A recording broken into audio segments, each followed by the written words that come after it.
Mais c'est un réel scandale! Oh non, vous avez vu? Non, pas ça! Non, pas ça. Ah non, pas ça!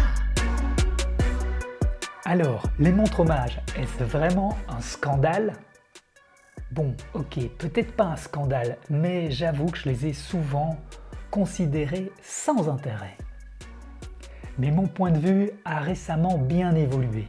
Je vous explique comment et pourquoi je trouve maintenant que c'est parfois une opportunité et une solution intelligente pour certains passionnés.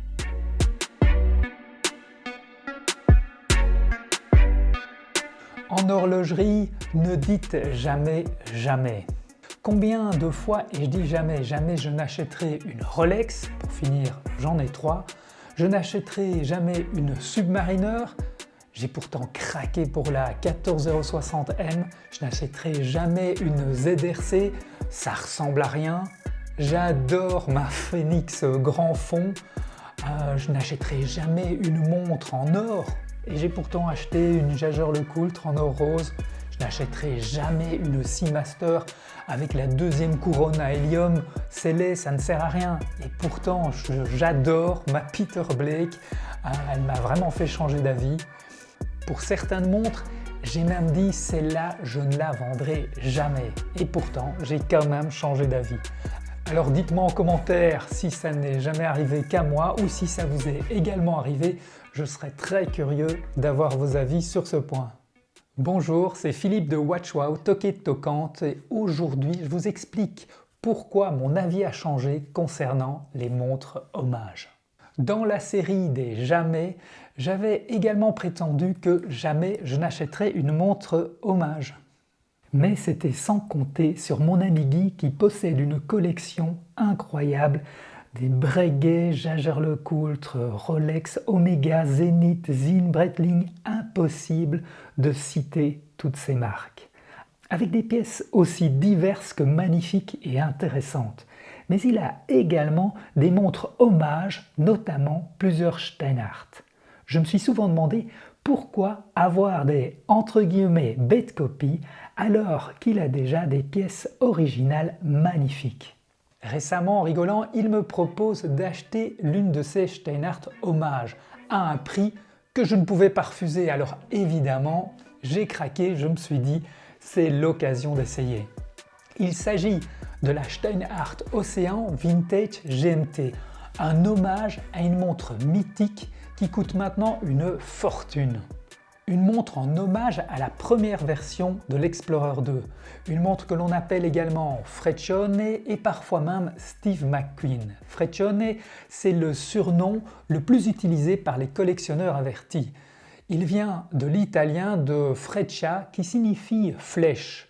C'est la référence à l'aiguille, son aiguille 24 heures qui est orange en forme de flèche, la signature visuelle de ce modèle. Mais elle est également appelée la Steve McQueen, alors que ce surnom est historiquement erroné. La légende raconte que l'acteur portait cette montre, ce qui a fait grimper sa cote.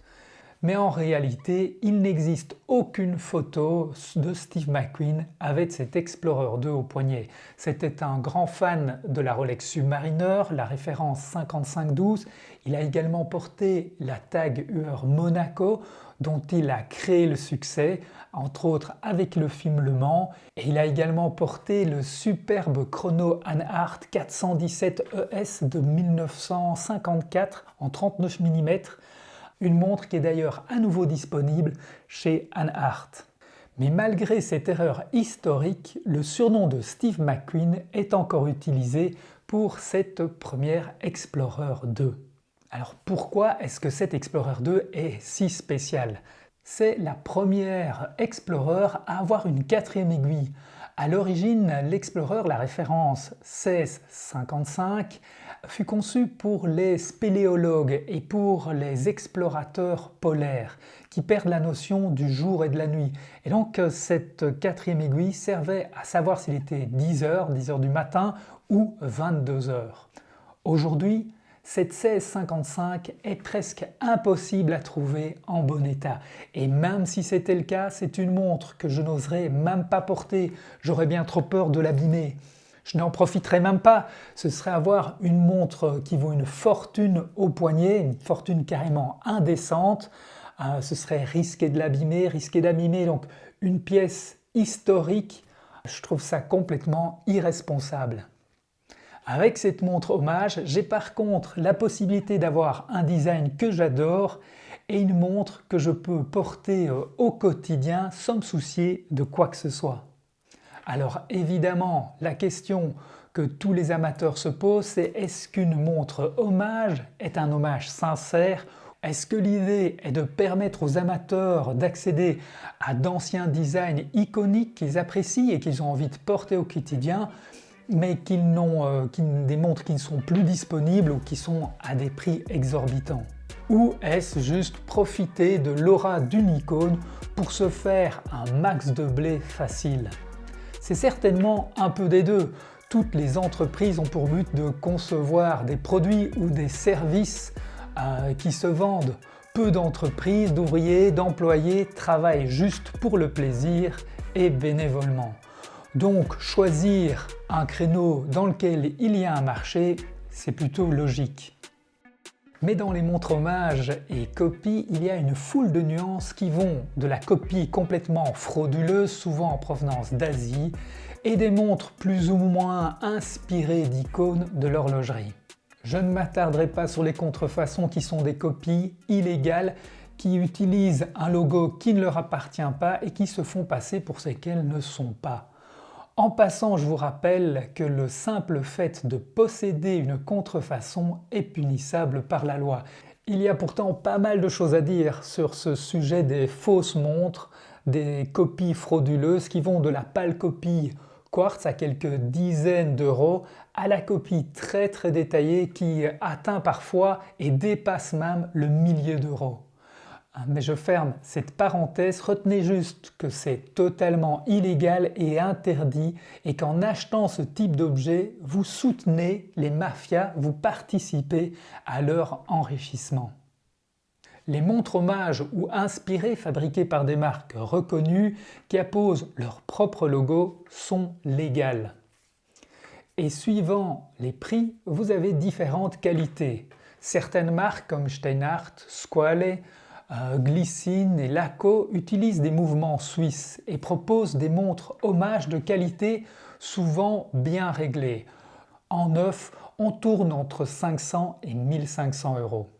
Mais il y en a pour tous les prix dans les marques comme San Martin, Pagani Design, Parnis, Atelier Wem et certaines autres. On trouve des montres hommages sympas entre 150 et 500 euros avec des mouvements Miyota qui sont certes moins précis que les mouvements suisses mais qui ont également fait leurs preuves.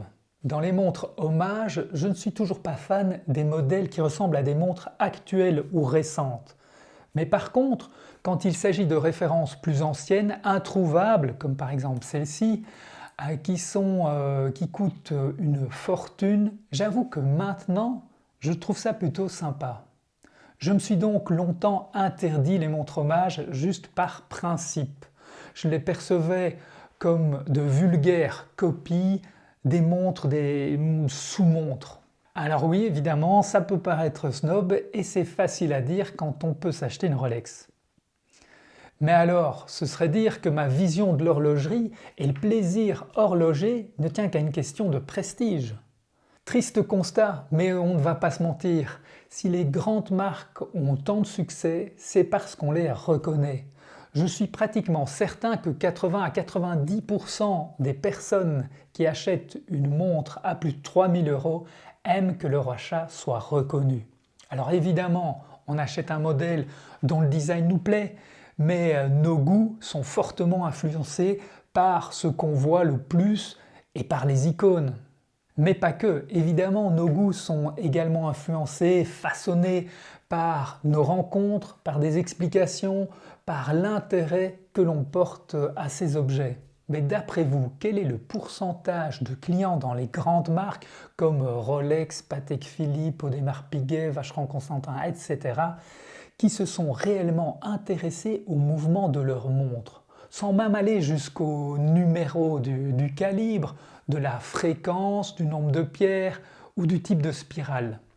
Si vous regardez cette vidéo, c'est que ce n'est pas votre cas, mais la majorité des montres à plus de 2-3 000 euros sont vendues pour des raisons de prestige, d'affirmation d'un statut, rarement pour des raisons d'artisanat et de prouesse technique.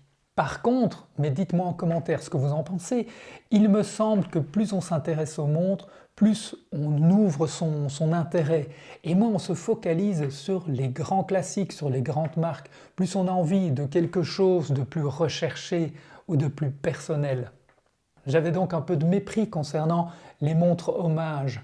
Mais en y réfléchissant, les grandes marques elles-mêmes produisent des modèles inspirés ou en hommage à leurs propres références des années 50, 60 ou 70. La Blancpain 50 Fathoms actuelle est un hommage à la première du nom. La superbe Omega Seamaster Peter Blake que je vous ai présentée dans une vidéo et qui a pourtant une vingtaine d'années, s'inspirait déjà des iconiques Seamaster 300, 165 et 166.024. La Jaeger LeCoultre Polaris Memovox, un hommage explicite à la superbe Memovox de 1968. Chez Longines, il y a entre autres l'héritage classique de 1973, en hommage à la Longines Ultrachron. Chez Tudor, il y a la fameuse Black Bay 58 qui a tant de succès, évidemment un hommage à la Tudor Submariner Big Crown des années 1950.